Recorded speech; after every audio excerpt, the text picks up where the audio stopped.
조니 소말리 결국 실형. 25일 운명 결정된다. 조니 소말리 항소심 결말은?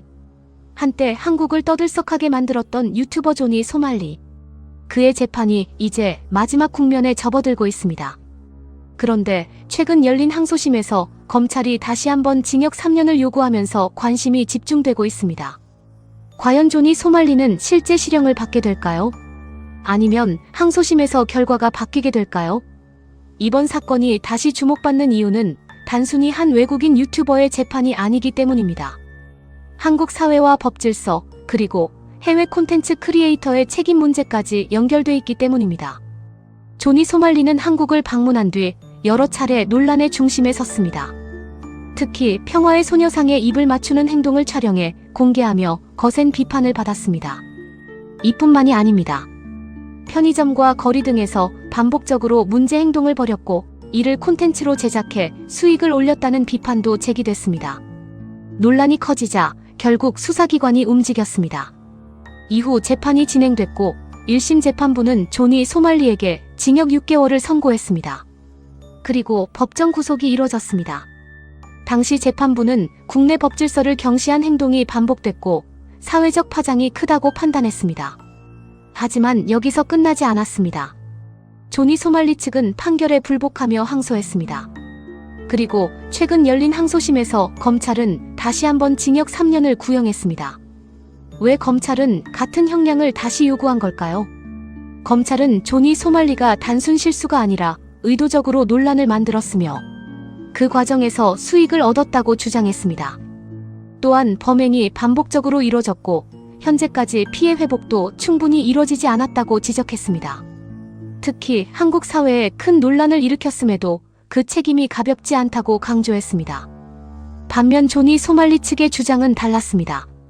변호인 측은 과도하게 평가된 부분이 있다고 주장했습니다. 또 일부 행동은 범죄로 보기 어렵거나 처벌 수위가 지나치게 높다고 설명했습니다.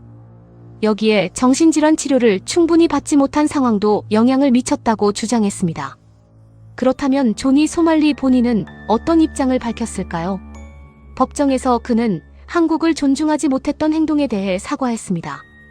그리고 자신의 행동이 잘못됐다고 인정하는 취지의 발언도 내놓은 것으로 전해졌습니다. 하지만 여기서 중요한 질문이 남습니다. 사과가 판결에 영향을 줄 수 있을까요? 법조계에서는 가능성이 전혀 없지는 않다고 말합니다. 다만 이미 1심에서 재판부가 매우 강한 표현을 사용했다는 점도 주목됩니다. 당시 재판부는 조니 소말리의 행동이 단순한 장난 수준이 아니라 국내 법질서를 심각하게 훼손했다고 판단했습니다. 그래서 일부 전문가들은 항소심에서도 큰 변화가 없을 수 있다고 전망하고 있습니다. 반대로 다른 시각도 존재합니다.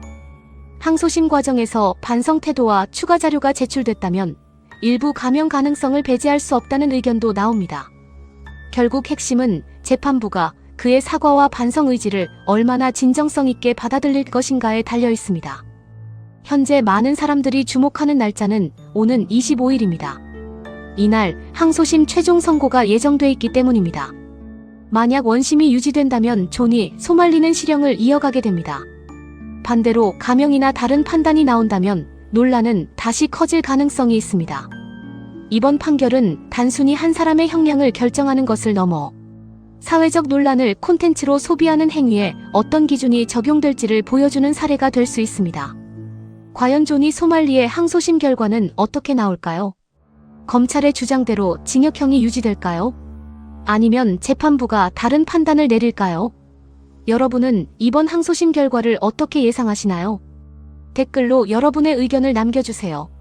구독하면 가장 빠르게 실시간 이슈를 받을 수 있습니다.